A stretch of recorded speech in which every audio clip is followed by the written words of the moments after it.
नमस्कार। एक बार फिर से पार्टी का महाअधिवेशन समाप्त हो गया है और एक बार फिर से गुरु जी को पार्टी की जिम्मेदारी सौंपी गई है। और हेमंत जी कार्यकारी अध्यक्ष बनाए गए हैं। हमारे साथ विनोद पांडे हैं। नई जिम्मेदारी क्या है पता नहीं, अभी तक हम लोग चल पाया है।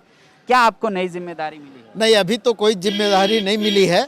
अभी तो जो कार्यकारिणी का गठन होना है उसके लिए पार्टी के नवनिर्वाचित जो अध्यक्ष हैं माननीय गुरु जी और नवनिर्वाचित कार्यकारी अध्यक्ष, उनको अधिकृत किया गया है।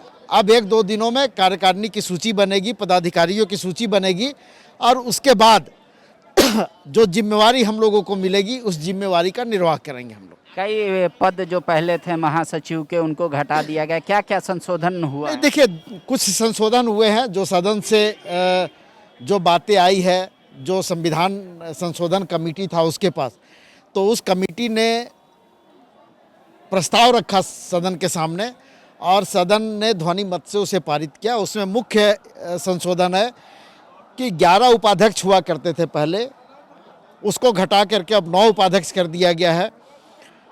15 महासचिव हुआ करते थे, अब उसको घटा करके 11 महासचिव कर दिया गया है। 25 सचिव हुआ करते थे, अब उसको घटा करके 15 सचिव कर दिया गया है। इसी तरह से जिला स्तर पर भी कुछ सांगठनिक फेरबदल का प्रस्ताव संविधान संशोधन कमेटी के पास आया था, उसको भी सदन ने पास कर दिया है।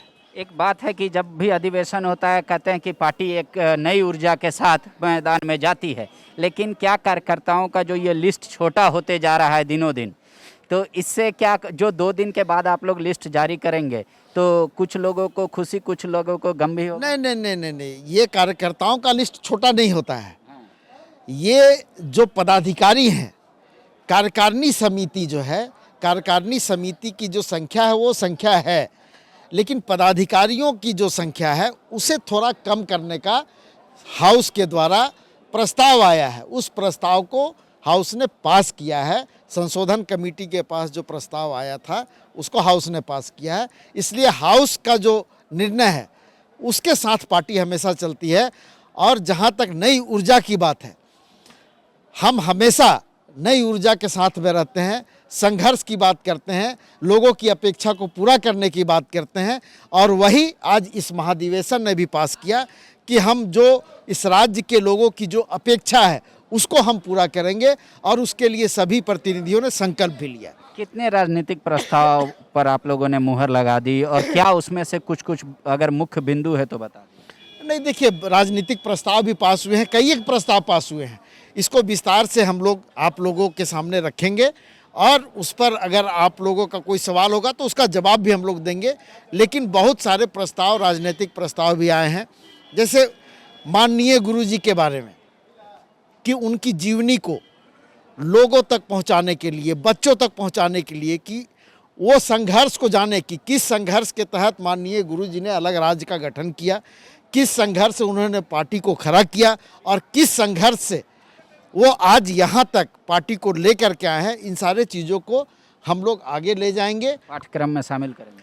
नहीं, ये हमारा मांग है, पार्टी का मांग है। अब सरकार को इस पर सरकार पार्टी ने मांग, इस पर आगे हम लोग विचार करेंगे। एक सबसे अहम सवाल है, कई कार्यकर्ता जो बाहर भी थे अंदर भी थे, महाधिवेशन के बाद उनमें गजब सी ऊर्जा दिखी है, लेकिन उनके चेहरे पर एक सवाल था कि अगली बार हम लोग सक्षम हैं, अकेले झारखंड में अपनी सरकार बना सकते हैं।